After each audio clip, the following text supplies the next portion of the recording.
Muy buenas a todos y a todas. Estamos en otro programa más de Viva el Valle. Y ya aprendimos de todo para poder bailar. Ya aprendimos la xota, la muñeira, figures de xota, figures de muñeira, pandereta de xota. Y ahora vamos a aprender a tocar un poquillín de muñeira a dos manes.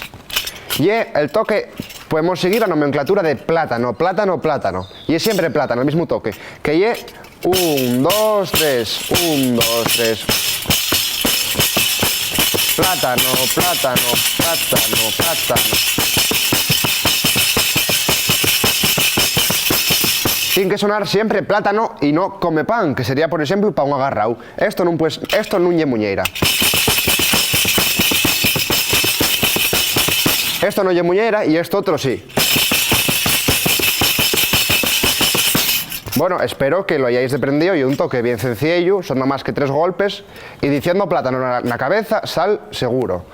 Vémonos en los siguientes capítulos de Viva el Valle.